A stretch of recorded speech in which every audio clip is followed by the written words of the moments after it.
BJP ಗೆದ್ದಿರೋದು ಹಿಂಬಾಗಿಲಿನ ಮುಖಾಂತರ.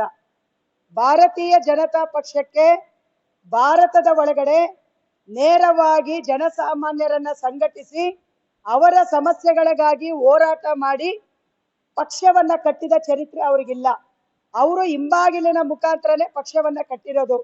ಕರ್ನಾಟಕದಲ್ಲಿ ಕುಮಾರಸ್ವಾಮಿಯನ್ನ ಹಿಡ್ಕೊಂಡು ಅಧಿಕಾರಕ್ಕೆ ಬಂದ್ರು, ಪಶ್ಚಿಮ ಬಂಗಾಳದಲ್ಲಿ ಮಮತಾ ಬ್ಯಾನರ್ಜಿಯನ್ನ ಹಿಡ್ಕೊಂಡು ಅಧಿಕಾರಕ್ಕೆ ಬಂದ್ರು, ತಮಿಳುನಾಡಲ್ಲಿ ಎಐಡಿಎಂಕೆಯನ್ನ ಹಿಡ್ಕೊಳ್ಳಕ್ಕೆ ಪ್ರಯತ್ನ ಮಾಡ್ತಾ ಇದ್ದಾರೆ, ಆಂಧ್ರ ಪ್ರದೇಶದಲ್ಲಿ ಪವನ್ ಕಲ್ಯಾಣ್ ಚಂದ್ರಬಾಬು ನಾಯ್ಡು ಹಿಡ್ಕೊಂಡು ಅಧಿಕಾರಕ್ಕೆ ಬಂದ್ರು. ಹೀಗೇನೆ ಪ್ರತಿ ರಾಜ್ಯದಲ್ಲೂ ಕೂಡ ಲೋಕಲ್ ಪೊಲಿಟಿಕಲ್ ಪಾರ್ಟಿಗಳೇನಿದಾವೆ ಅವ್ರನ್ನ ಹಿಡ್ಕೊಂಡು ಅವ್ರು ಏಣಿ ಆಟ ಆಡಿರೋದು.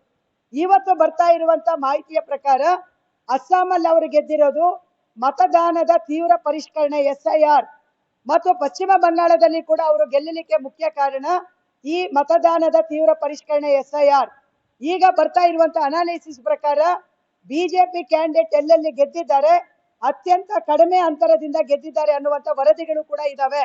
ಆ ಅಂತಿಮ ಇದು ಕಡಿಮೆ ಅಂತರ ಯಾಕೆ ಅಂತ ಹೇಳಿದ್ರೆ ಅಲ್ಲಿ ಬಹುತೇಕ ಇವರಿಗೆ ಅಗನಿಸ್ಟ್ ಯಾರು ಇದ್ದಾರೆ ಮತದಾರರು ಟೆಕ್ನಿಕಲ್ ರೀಸನ್ ಅನ್ನ ಕೊಟ್ಟು ಚುನಾವಣೆ ಬರುವಂತ ಕಡಿಮೆ ಸಂದರ್ಭದಲ್ಲಿ ಸುಮಾರು 1 ಕೋಟಿ ಮತದಾರರನ್ನ ಇವತ್ತು ಹೊರಗಡೆ ಇಟ್ಟಿರೋದನ್ನ ನಾವು ನೋಡಿದೀವಿ.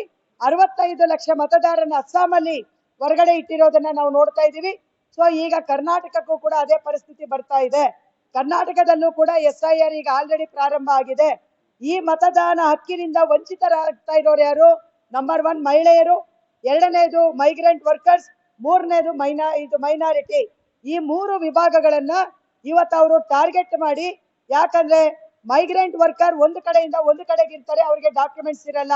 ಮಹಿಳೆಯರದ್ದು ಹೆಂಗಾಗ್ತಾ ಇದೆ ಅಂದ್ರೆ ಮನೆ ಸೊಸೆ 2002ರಲ್ಲಿ ಯಾರು ಬಂದಿದ್ದಾರೆ ಅವರ ಹಿಂದಿನ ದಾಖಲೆಯನ್ನ ತರಬೇಕು, ಇಲ್ಲ ಅಂತ ಹೇಳಿದ್ರೆ ಮನೆ ಸೊಸೆಗೆ ವೋಟ್ ಇಲ್ಲ ಅಂತ ಹೇಳಿ ಕರ್ನಾಟಕದಲ್ಲಿ ಈಗ ಆಲ್ರೆಡಿ ಪ್ರಕ್ರಿಯೆ ಪ್ರಾರಂಭ ಆಗಿದೆ.